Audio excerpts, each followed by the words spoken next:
Bangladesh specialised হাসপাতালে দীর্ঘদিন যাবৎ মৃত্যুর সঙ্গে পাঞ্জা লড়ছেন জসিমউদ্দিন আকন্দ রনি।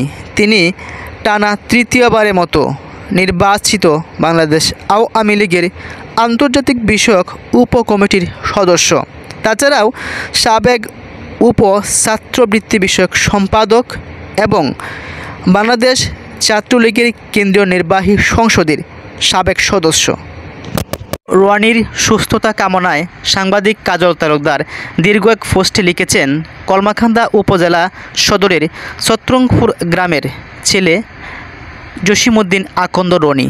এখানেই বসবাস করেন সহকর্মী সাংবাদিক আব্দুর রশিদ আকন্দ।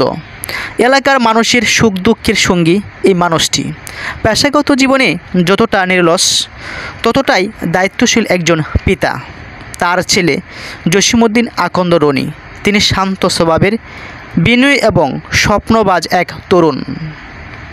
কিছুদিন আগেই রনির জীবনে নেমে আসে গভীর শোকের ছায়া। তার প্রিয় মা মারা যান, কিন্তু দুর্ভাগ্য যেন তাকে পিছু ছাড়ছে না। শোক কাটিয়ে ওঠার আগেই হঠাৎ গুরুতর অসুস্থ হয়ে পড়েন রনি। এখন সে রাজধানীর একটি স্পেশাল হাসপাতালে চিকিৎসাধীন অবস্থায় আছেন। কত আপন মানুষকে একে একে হারিয়ে ফেলেছি আমরা।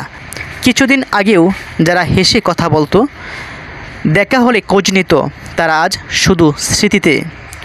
তবু এই বাস্তবতার মাঝেও হৃদয় থেকে উঠে আসে একটাই প্রার্থনা, স্রষ্টার কাছে নিরন্তর প্রার্থনা, তিনি যেন রনিকে সুস্থ করে তোলেন।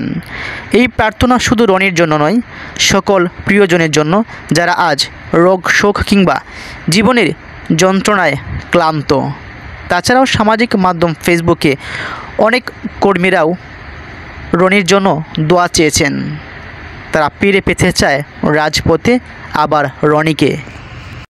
দুর্গাপুর উপজেলার ছাত্রলীগের সাবেক সভাপতি, আওয়ামী লীগের একনিষ্ঠ কর্মী আব্দুল হামিদ তিনি লিখেছেন, কাছাকাছি যারা আছেন সাড়া দিবেন, সবাই ভাইয়ের জন্য দোয়া করবেন। অপর একজন লিখেছেন সাইফুল ইসলাম, দুর্গাপুর উপজেলার ছাত্রলীগের সভাপতি, তিনি লিখেছেন, ভাই মৃত্যুর সাথে যুদ্ধ করছেন, সকলেই সুস্থতা কামনা করবেন। শাফায়াত হাসান কায়েস তিনিও দোয়া চেয়েছেন, সুস্থতা কামনা করেছেন। দুর্গাপুর উপজেলার স্বেচ্ছাসেবক লীগের সাধারণ সম্পাদক জহিরুল ইসলাম তিনিও দোয়া চেয়েছেন। তাছাড়াও দেওয়ান রনি যুবলীগের একনিষ্ঠ কর্মী, আওয়ামী লীগের সংগ্রামী নেতা, তিনিও দোয়া চেয়েছেন রনির জন্য।